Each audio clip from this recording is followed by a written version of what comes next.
So good to grab a couple minutes with you here. For sure. Salone. Thank you. So, first question.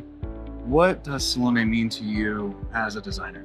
Oh, wow. I mean, for me, it goes back, obviously, when I was a student, right? And you hear about Salone, see some things about Salone, but when you come here, I think what's so inspiring is that it's so many things. It's design, it's fashion, it's culture, it's science, technology, but also craft, kind of all at the same time. So these kind of converging parts of design, converging fields, kind of colliding together. And I think, at least for myself and I'm sure other designers, it's sort of the way that we approach design. It's not just from one perspective, it's from multiple. It's not just from one point in time, it's from various points in time.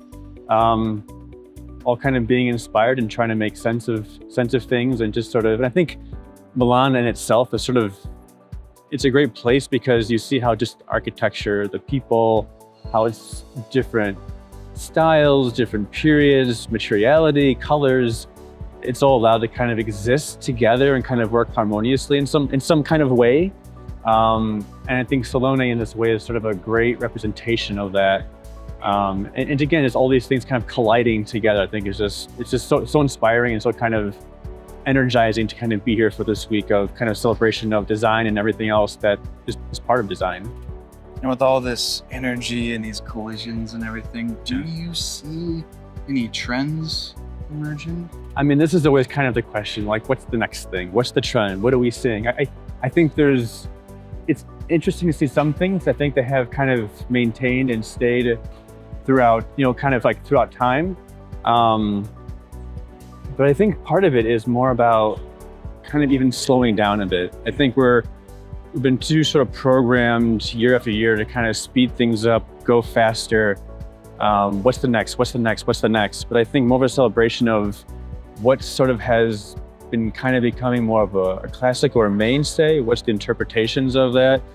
But I think more so maybe the trend is maybe let's take some time and kind of listen and discuss, rather than sort of jumping into the next thing. There's so many things are changing.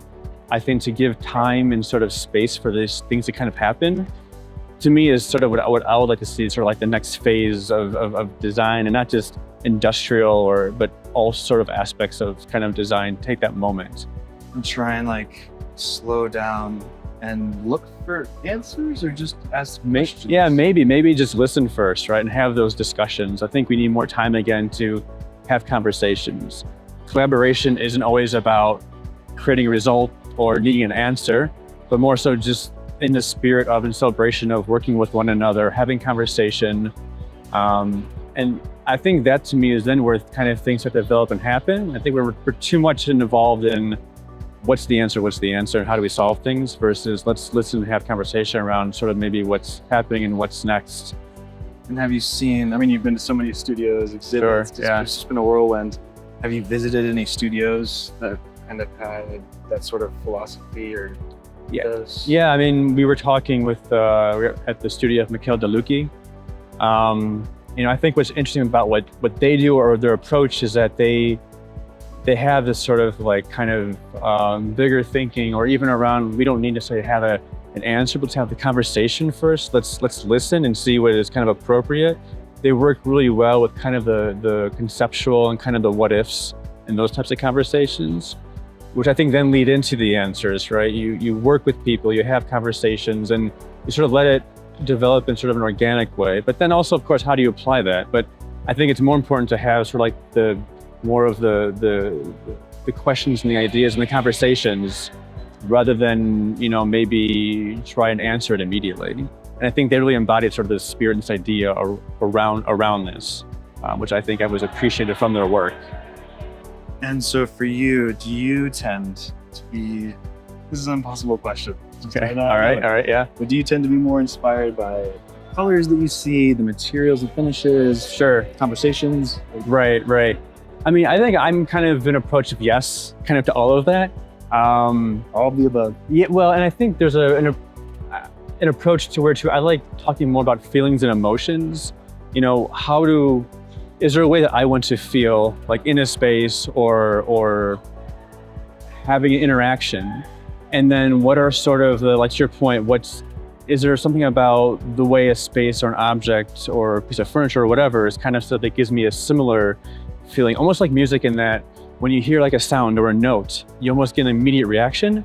And I think that approach, is interesting, because now it's not so much about the solution, it's more about getting a feeling first and then understanding what kind of gets you to that feeling. So again, I think in some ways kind of go back to more of a sort of a human sort of approach, in which there's certain ways I think we want to be, we want to feel, we want to experience.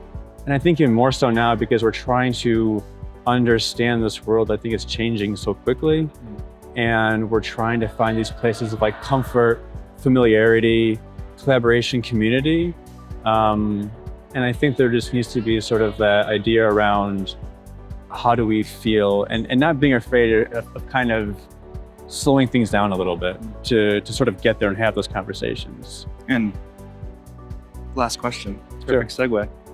As a designer, you're kind of one of those people that get the opportunity to design spaces, products, experiences Right. for people. So what do you hope people will feel in the spaces, product, the things that you design? Right. What do you hope people feel?